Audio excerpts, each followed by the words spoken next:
चलिए जल्दी से सभी लोग कनेक्ट हो जाइए और एक बार फिर से स्वागत है आप सभी का ज्ञान सलाह अकेडमी के यूट्यूब चैनल पर।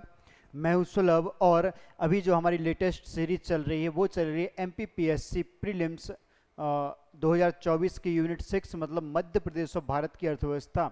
तो इसमें सबसे पहले हम कवर कर रहे हैं जो नए सिलेबस में नए टॉपिक्स ऐड किए गए हैं एमपीपीएससी के द्वारा, उनको हम कवर कर रहे हैं इसमें। तो इस श्रृंखला में इस क्लास में हम जानेंगे G20। जी हाँ, आपको सामने प्रेजेंटेशन में दिख रहा होगा G20। तो G20 समूह के बारे में हम इस वीडियो में इस क्लास में जानेंगे।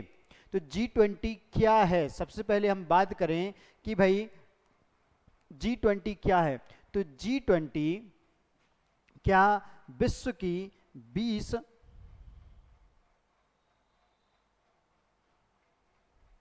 G20 जैसा कि आप लोगों को नाम से दिख रहा होगा क्या है कि भाई G20 मतलब ग्रुप ऑफ 20। ग्रुप ऑफ 20 मतलब 20 सदस्यों वाला एक समूह है। क्या है? 20 सदस्यों वाला एक समूह है और इसमें क्या विश्व की महत्वपूर्ण बड़ी बड़ी अर्थव्यवस्थाएं और बड़ी आबादी का प्रतिनिधित्व करने वाला एक समूह है। क्या है यह? एक 20 सदस्यों का समूह है, एक अंतर सरकारी संगठन है। अंतर सरकारी संगठन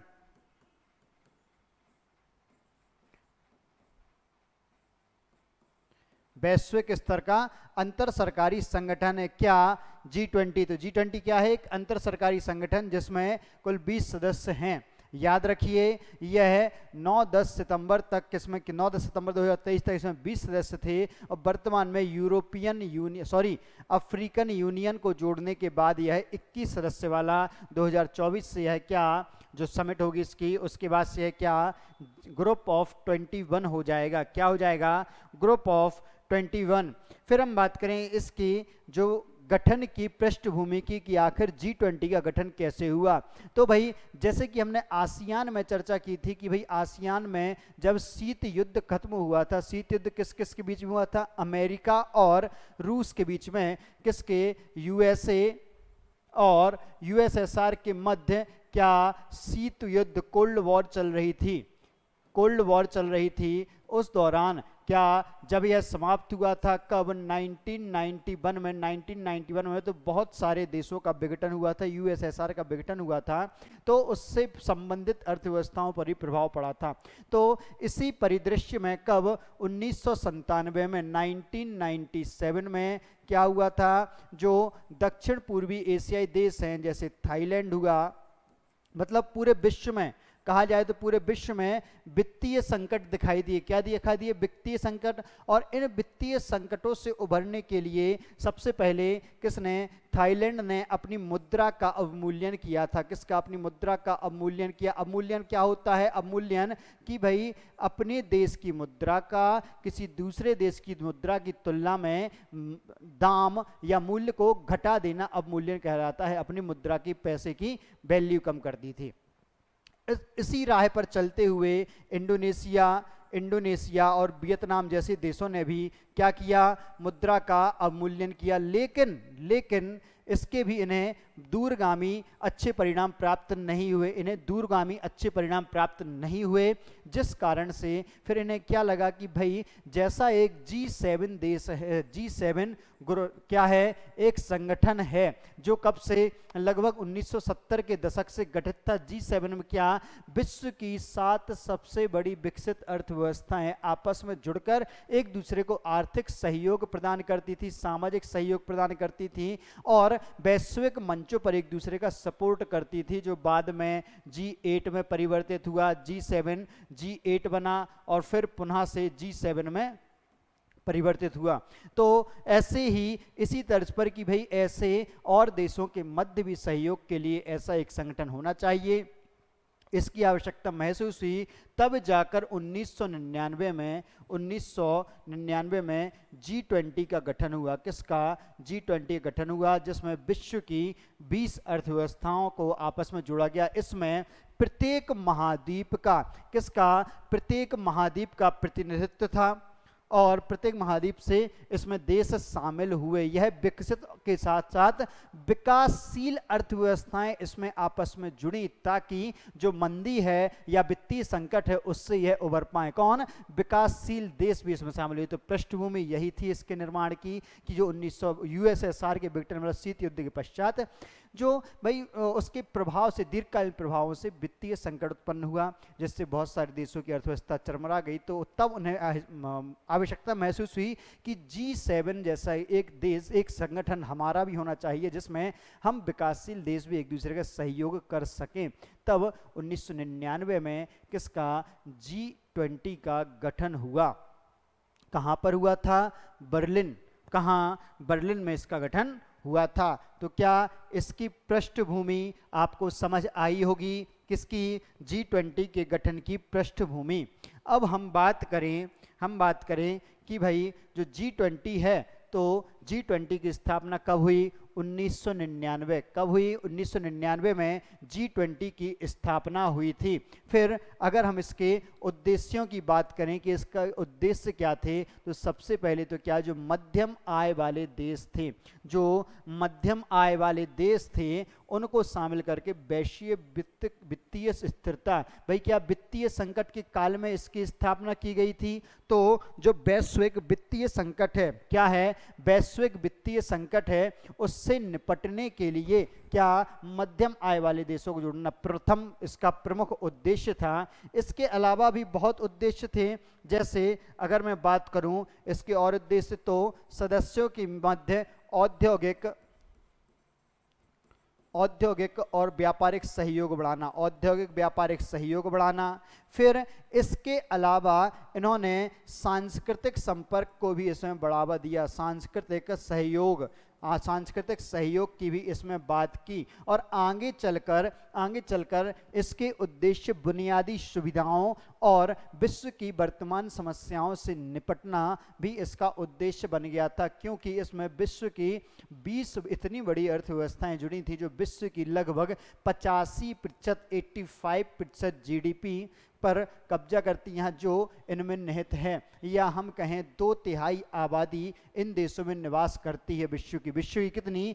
2/3 आबादी इन देशों में निवास करती है। इसलिए इनका एजेंडा पूरे विश्व को प्रभावित करता है। इसलिए सभी तरीके के मुद्दे और सहयोग की बात इसके उद्देश्यों में शामिल हुई। फिर हम अगर इसके महत्व की बात करें कि भाई इसका महत्व क्या है G20 का, तो भाई यही पॉइंट जो मैंने आपको बताया, जैसे भाई विश्व की 2/3 आबादी, लगभग 66% आबादी कहाँ है?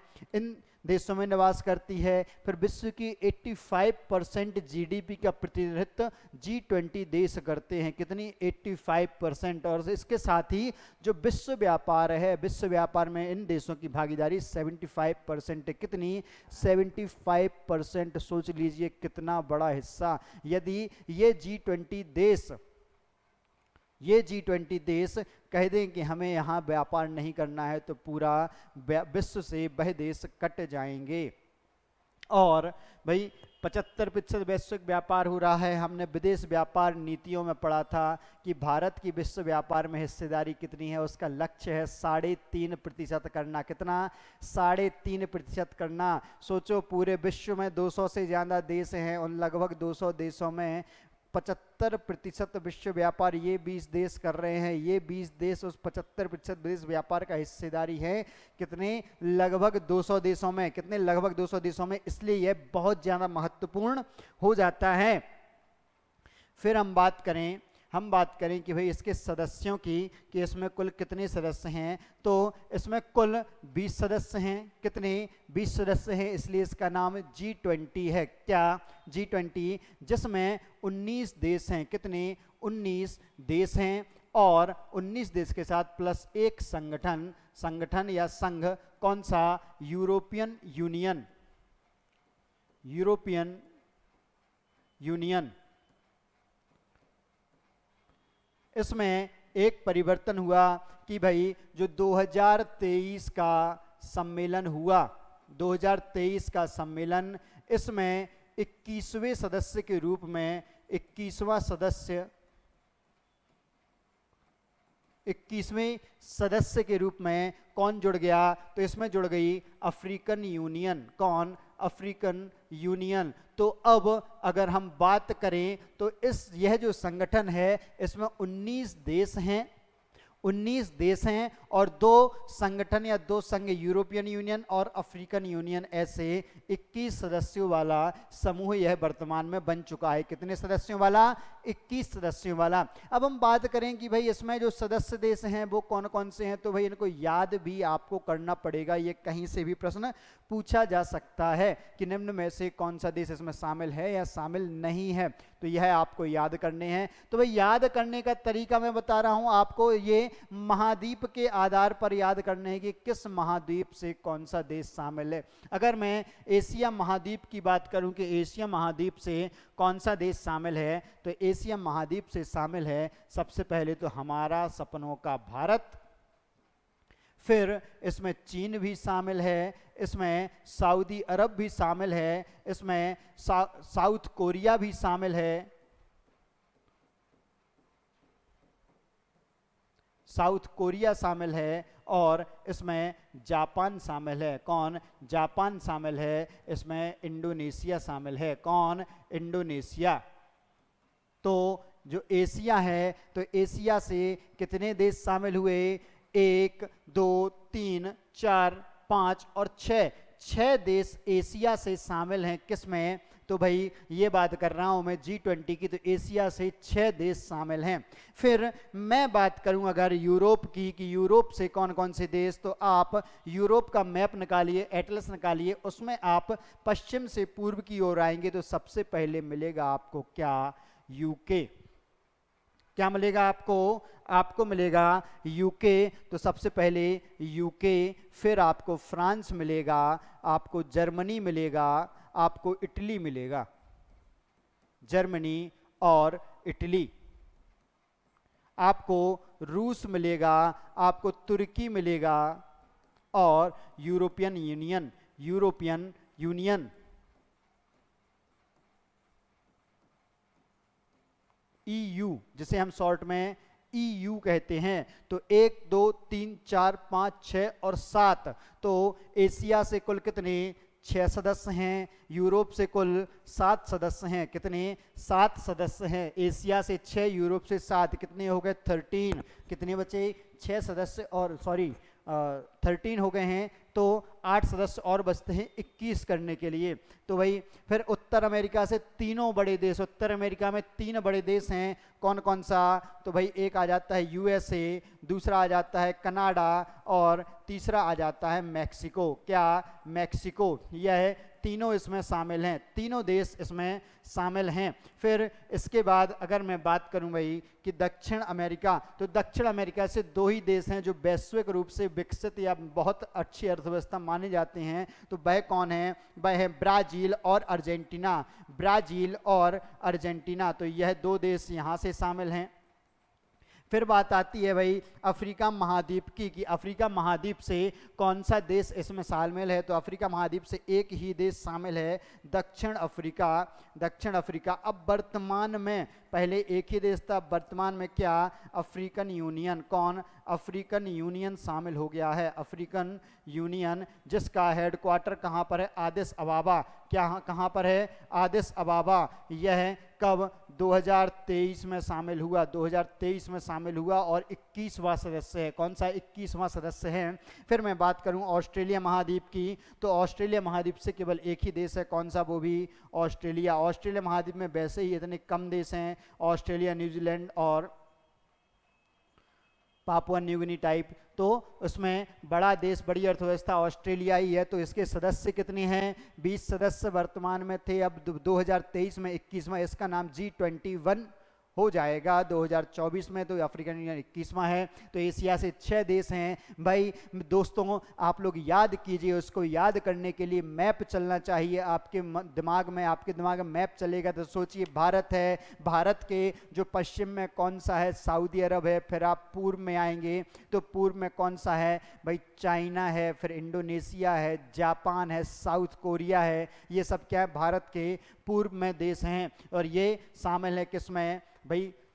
G20 में। फिर मैं यूरोप के देशों की बात करूं तो यूरोप में आप पश्चिम से पूर्व की आइए तो यूके है, यूके फिर फ्रांस है, फिर जर्मनी है, फिर आप इटली और तुर्की और रूस, और इसके साथ यूरोपियन यूनियन। कौन? European union.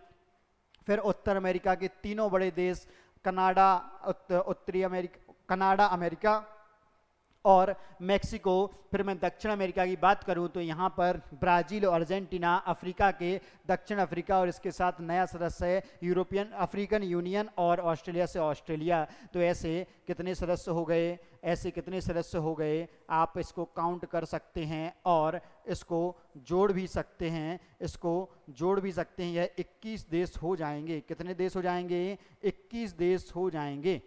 याद रखिए, स्क्रीनशॉट ले लीजिए जल्दी से इस पेज का।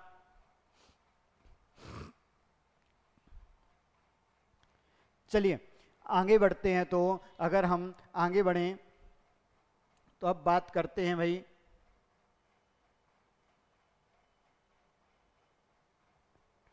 बात करते हैं हम भाई इसकी अध्यक्षता की, कि G20 की अध्यक्षता का निर्धारण किस अनुसार, किस तरीके से होता है। तो G20 की अध्यक्षता जो सदस्य हैं, सदस्यों के बीच चक्रानुक्रम में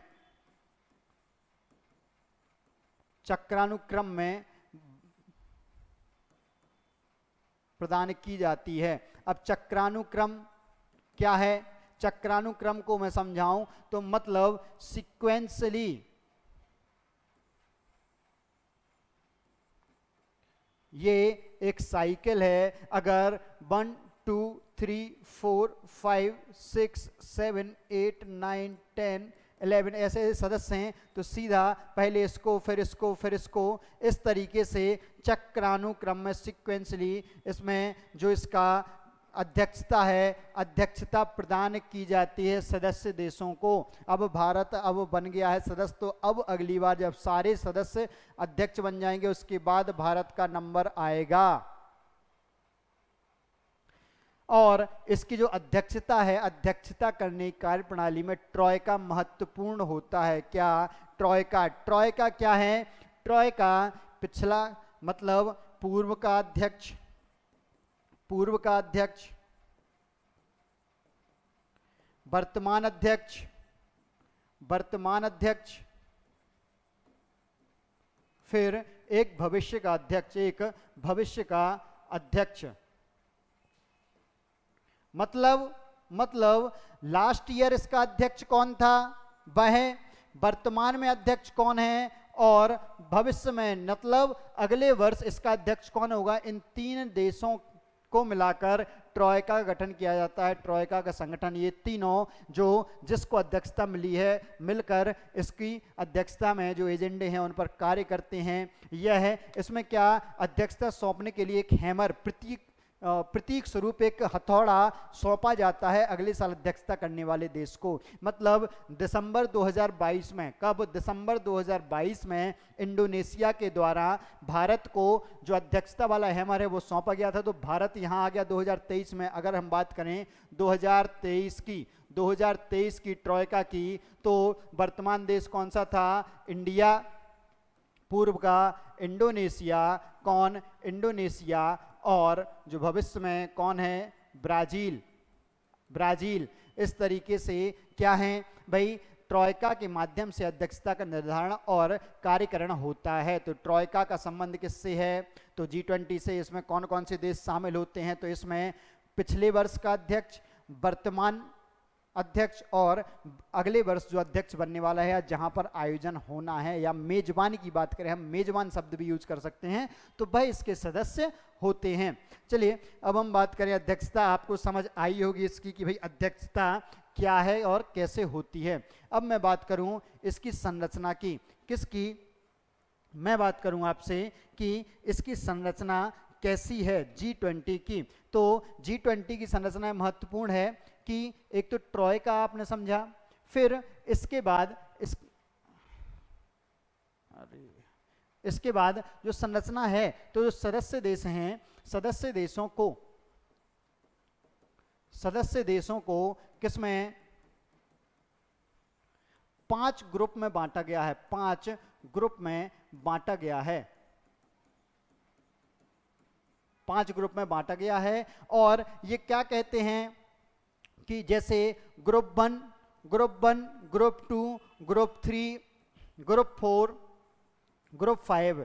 तो इसमें जो ग्रुप 2 है, कौन सा ग्रुप है भाई? जो ग्रुप 2 है, ग्रुप 2 में भारत सदस्य है, भारत के साथ रूस भी है, भारत, रूस और दक्षिण कोरिया, भारत, रूस और दक्षिण कोरिया, और इनके साथ एक देश है, कौन सा?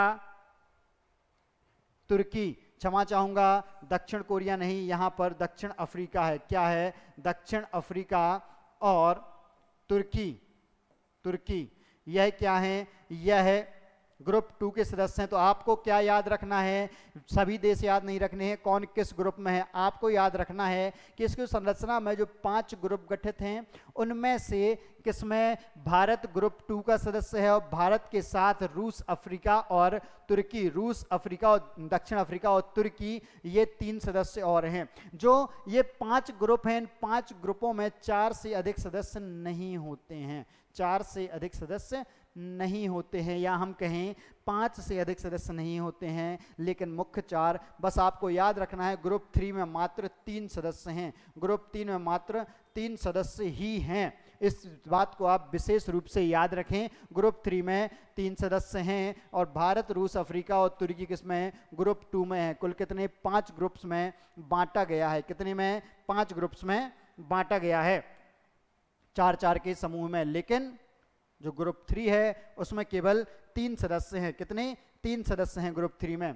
अब मैं बात करूं इसके मुख्यालय की, तो इसका कहीं भी स्थायी मुख्यालय नहीं है, कोई भी इसका स्थायी मुख्यालय नहीं है भाई लोग।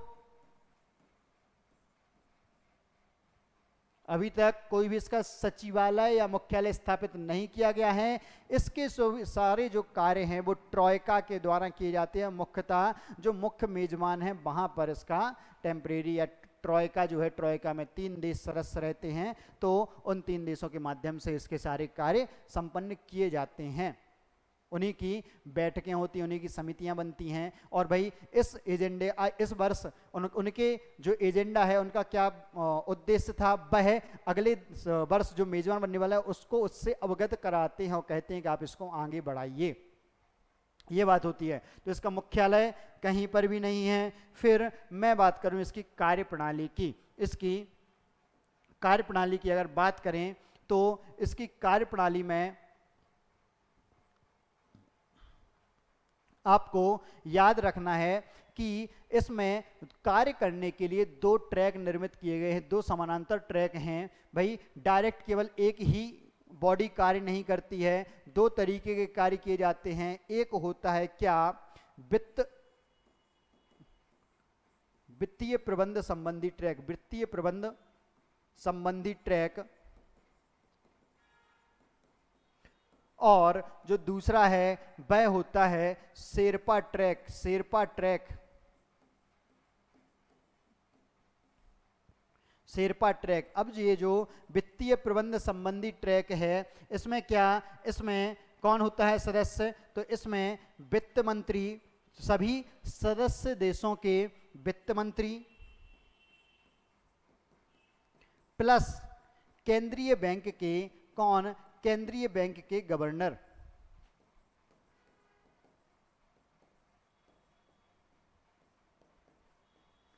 गवर्नर इसमें शामिल होते हैं। और फिर यह उन देशों की अर्थव्यवस्था के वित्तीय मामलों के बारे में आपस में चर्चा करते हैं, मंथन करते हैं और एजेंडा तैयार करते हैं वित्तीय मामलों से संबंधित।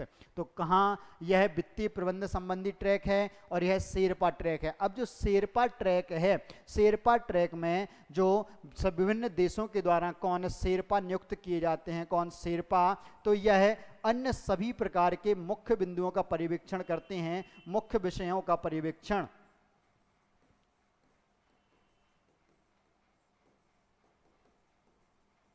यह क्या होते हैं? जो शेरपा होते हैं यह मुख्य पर्यवेक्षक होते हैं पूरी समिट के मुख्य पर्यवेक्षक कौन होते हैं? शेरपा। जैसे भारत ने 2023 में किसको? अमिताभ कांत को मुख्य शेरपा बनाया था। किसको? अमिताभ कांत को। यह जो है शेरपा ट्रैक है, इसमें वैज्ञानिक, विदेश संबंध, भाई इसमें खाद्य सुरक्षा की भी बात होगी, खाद्य सुरक्षा की, परिवहन की, इन सभी मुद्दों का पर्यवेक्षण किया जाता है। वैज्ञानिक, नवाचारी, विदेश संबंध भी, खाद्य सुरक्षा भी, परिवहन भी, इसमें कृषि की भी बात होगी, इसमें भाई किसकी? सुरक्षा की भी बात होगी, और हम बात करें तो इसमें ऊर्जा संबंधी मामलों पर भी इसमें इसी कार्यप्रणाली के तहत इन विषयों पर ध्यान दिया जाएगा। किसके अंतर्गत? शेरपा ट्रैक के अंतर्गत। जो वित्तीय संबंध है या वित्तीय ट्रैक है, ये केवल वित्त मंत्री और केंद्रीय बैंक के गवर्नरों से मिलकर बनता है, तो उसी से संबंधित विषय इसमें सुलझाए जाते हैं और उन पर बात की जाती है। तो कार्यप्रणाली समझ आई होगी आप लोगों की, क्या कार्यप्रणाली है इसकी कार्यप्रणाली महत्वपूर्ण चीज है, वह आपको समझनी आवश्यक है। स्क्रीनशॉट ले लीजिए। चलिए आगे बढ़ते हैं। तो हम बात करेंगे अब कि भाई वार्षिक शिखर सम्मेलन, किसकी? वार्षिक शिखर सम्मेलन। किसके वार्षिक शिखर सम्मेलन? तो ये बात होगी भाई कि G20 का वार्षिक शिखर सम्मेलन। देखिए जो G20 है, तो G20 का प्रथम सम्मेलन, मैं बात करूं भाई इसका प्रथम सम्मेलन कहाँ हुआ था? तो प्रथम सम्मेलन कब? 1999 में बर्लिन में हुआ था, और वहां पर इसका औपचारिक रूप से गठन भी हो गया था। किसका? G20 का। यह मात्र एक सम्मेलन है G20 देशों का। क्या है? सम्मेलन। लेकिन इसकी विधिवत रूप से कोई भी सम्मेलन नहीं हो रहा था। जो सदस्य देश हैं वह आपस में मुलाकात नहीं कर रहे थे। अब मुलाकात नहीं कर रहे थे तो प्रासंगिकता भी कम होती जा रही थी इस संगठन की। लेकिन फिर अचानक से दौर बदलता है और 2008 में क्या होती है? वैश्विक मंदी। 2007 और 8 में अमेरिका का स्टॉक मार्केट क्रैश कर जाता है।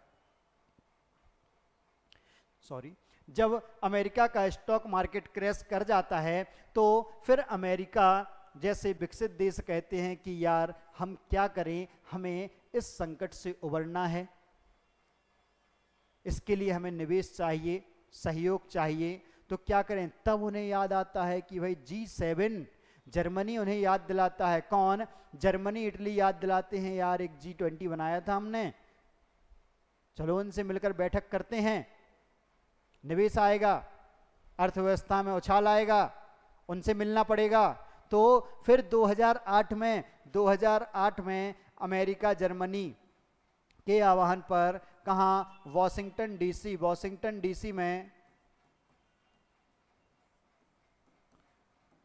पहला शिखर सम्मेलन होता है। क्या होता है? पहला शिखर सम्मेलन कब हुआ? 2008 में। कब? 2008 में प्रथम शिखर सम्मेलन हुआ। इसके बाद से यह लगातार प्रतिवर्ष, इसके पश्चात प्रतिवर्ष आयोजन किया जा रहा है इसका, और चक्रानुक्रम में प्रतिवर्ष आयोजन। और भारत ने पहली बार इसका क्या किया है? भारत ने 2023 में पहली बार इसकी मेजबानी की है। कब? 2023 में। देखिए महत्वपूर्ण है, 2023 में भारत में आयोजन हुआ, इसलिए हमारे सिलेबस में यह जोड़ा गया है। हर एक दृष्टि से हमारे लिए महत्वपूर्ण है, इसीलिए मैं बार बार आप लोगों को यह याद करा रहा हूं। 9-10 सितंबर 2023, 9-10 सितंबर 2023 को यह समिट हुई थी।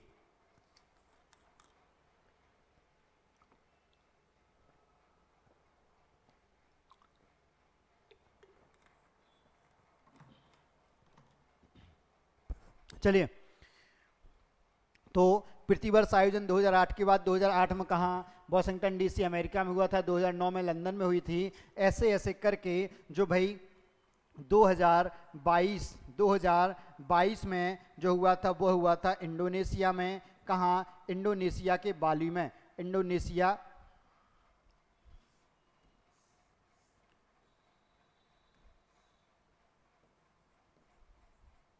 इंडोनेशिया के बाली में हुआ था ये। और फिर 2023 में भारत में और 2024 में कहाँ, 2024 में यह होना है ब्राज़ील में, 2024 में यह होगा ब्राज़ील में। और इसके पहले 2021 में हुआ था, 2021 में हुआ था इटली में, कहाँ, इटली में। और 2025 में होगा, कब, 2025 में होगा कहाँ, दक्षिण अफ्रीका में। कहाँ पर होगा, दक्षिण अफ्रीका में इसका आयोजन किया जाएगा। तो यह आपको याद रखना है, 2021, 22, 23, 24 और 25, इनको याद रखिए, भूलना नहीं है भाई। इटली, इंडोनेशिया और इंडिया, इटली, इंडोनेशिया, इंडिया याद रखिए। फिर आपको याद रखना है ब्राज़ील और दक्षिण अफ्रीका, 2024 में ब्राज़ील में होना है। इस वर्ष देखना आप न्यूज़ में कि भाई ब्राज़ील में G20 समिट मीटिंग होंगी और फिर दक्षिण अफ्रीका में। तो ये बात हुई किसकी, इसके वार्षिक शिखर सम्मेलनों की, किसकी, वार्षिक शिखर सम्मेलनों की, कि भाई 1999 से इनका आयोजन, जो सामान्य सम्मेलन 1999 में हुआ था, लेकिन जो शिखर सम्मेलन है उनकी शुरुआत 2008 से हुई थी। कब से, 2008 से इनकी शुरुआत हुई। तो यह क्या था, G20 का सामान्य परिचय था। अब इसके बाद हम बात करते हैं भाई कि क्यों महत्वपूर्ण है। भारत को इसकी अध्यक्षता मिली थी, तो भारत की अध्यक्षता के संदर्भ में कुछ विशेष बातें, विशेष तथ्य हैं, उनको देख लेते हैं। तो भाई कब भारत को अध्यक्षता मिली, तो कब भाई 1 दिसंबर 2022 से 30 नवंबर 2023 तक के लिए इसको अध्यक्षता मिली। फिर क्या भाई, इसकी जो समिट है, मुख्य समिट या मुख्य सम्मेलन या शिखर सम्मेलन कब हुआ, तो शिखर सम्मेलन 9-10 सितंबर को हुआ 2023 में। कहां पर हुआ, नई दिल्ली में हुआ। कहां, नई दिल्ली में हुआ, नई दिल्ली में। फिर और स्थान बताऊं तो भाई भारत मंडपम जो क्या है भाई, एक कम्युनिटी हॉल या एक आयोजन स्थल है। क्या, भारत मंडपम प्रगति मैदान के पास दिल्ली में, तो यहाँ पर इसका आयोजन हुआ। फिर भारत की अध्यक्षता, तो भारत को अध्यक्षता किससे मिली भारत को अध्यक्षता, तो भारत को अध्यक्षता मिली थी इंडोनेशिया। कहाँ, इंडोनेशिया से याद कीजिए ट्रॉयका, तो ट्रॉयका में भाई इंडोनेशिया, यहाँ पर क्या, इंडोनेशिया। फिर यहाँ पर इंडिया और ब्राज़ील। तो 2022, 2023 और 2024 मुख्य शेरपा कौन थे, तो अमिताभ कांत जो क्या थे भाई नीति आयोग के सीईओ थे। पहले यह नीति आयोग के सीईओ के पद पर थे, उसके बाद इन्हें G20 का शेरपा नियुक्त किया गया, नीति आयोग के सीईओ को। फिर मुख्य समन्वय कौन थे, तो मुख्य समन्वय थे हर्षवर्धन श्रृंगला। कौन, हर्षवर्धन श्रृंगला। इसके मुख्य समन्वयक थे कौन, हर्षवर्धन श्रृंगला। और फिर अगर हम इसकी थीम की बात करें तो इसकी थीम क्या थी, वसुधैव कुटुंबकम। यह हिंदी में ही इन्होंने अपने उसमें लिखा था, लोगों में, वसुधैव कुटुंबकम, जिसे इंग्लिश में इन्होंने क्या बोला, one earth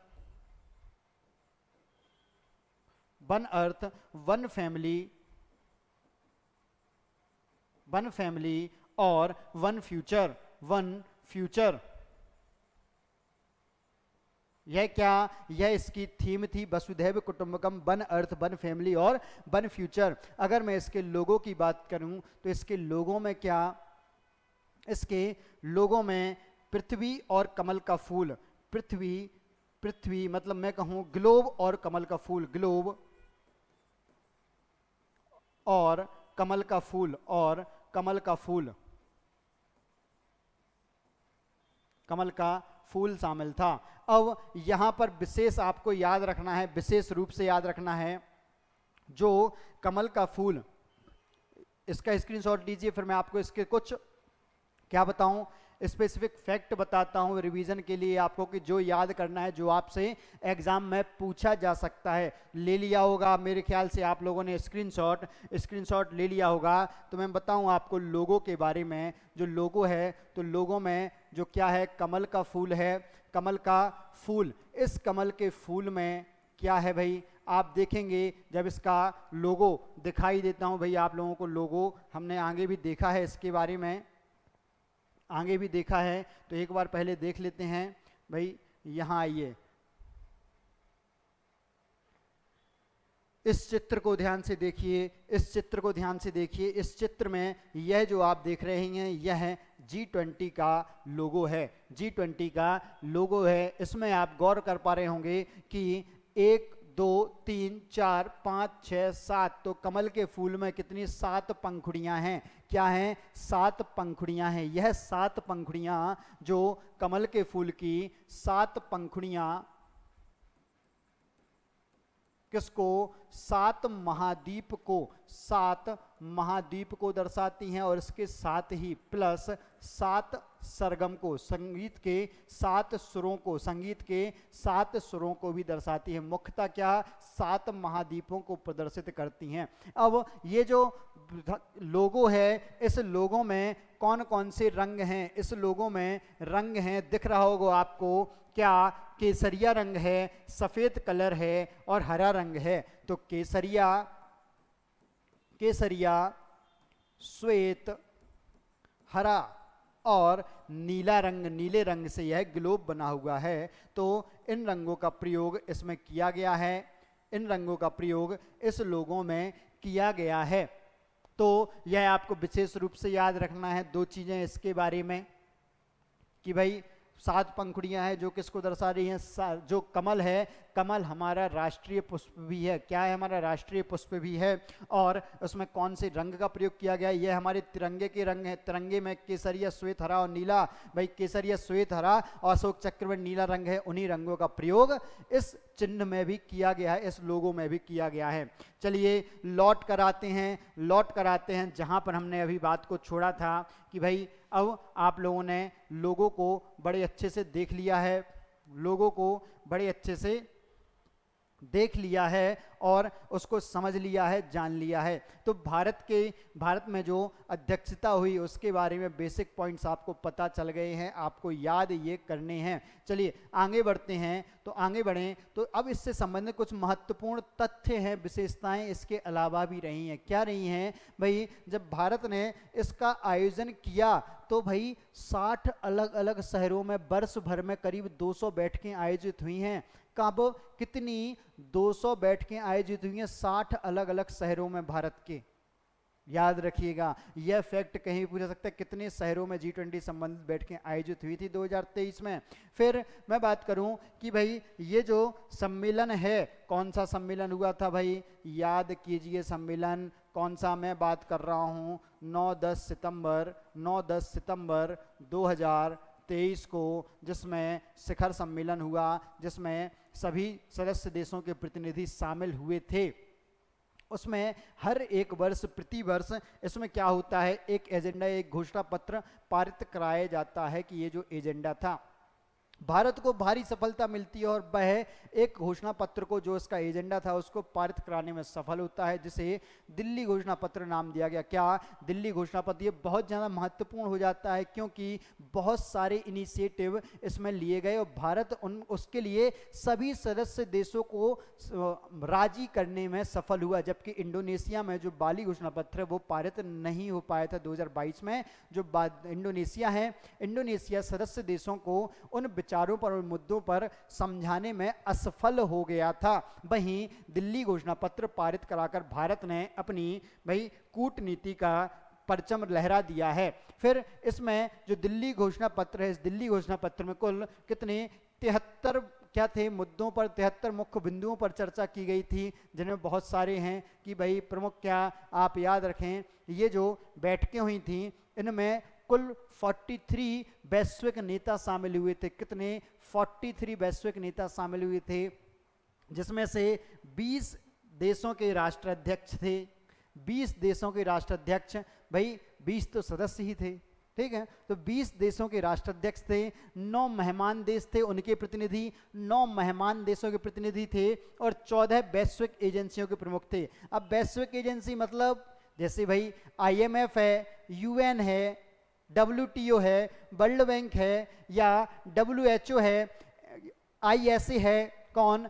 ISA, CDRI, ISA। आपको 3 नाम याद रखने हैं महत्वपूर्ण तरीके से, वैश्विक एजेंसी सब तो हैं ही, इसमें आपको ISA, CDRI, CDRI और 3 हैं, मैं अभी याद करके बताऊंगा आपको, अभी याद नहीं आ रहा है।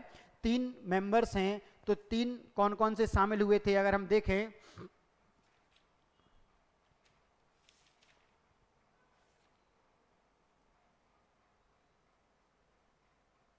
और ADB, ISA, CDRI और ADB, एशियन डेवलपमेंट बैंक, इन 3 के प्रमुख, इन 3 के अध्यक्ष भी इसमें शामिल हुए थे। कुल कितने? 43 वैश्विक नेता, जिनमें 3 तो भाई इन 3 के याद रखना, क्योंकि यह भारत जिसको अध्यक्षता, जिसको मेजबानी मिलती है, वह अपने संदर्भ के भी कुछ सदस्यों को, अपने अतिथियों को बुला सकता है। तो भारत ने इनके अध्यक्षों को भी क्या, अतिथि के रूप में बुलाया था।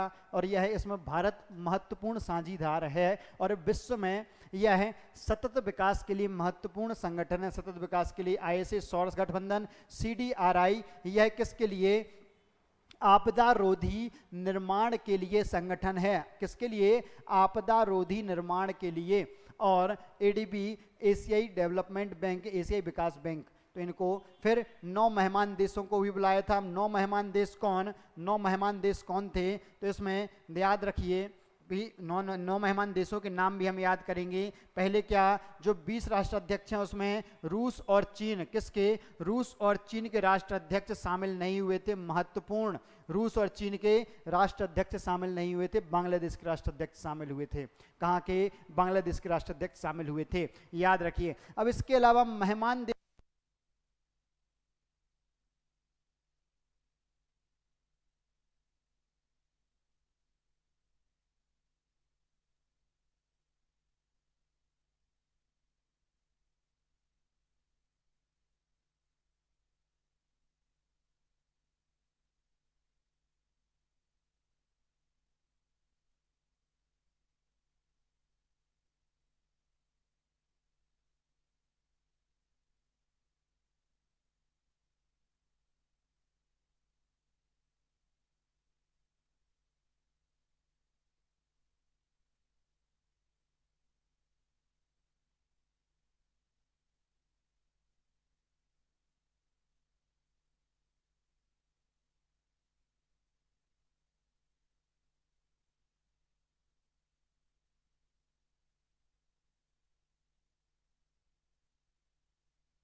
अब आवाज आ रही है सभी को?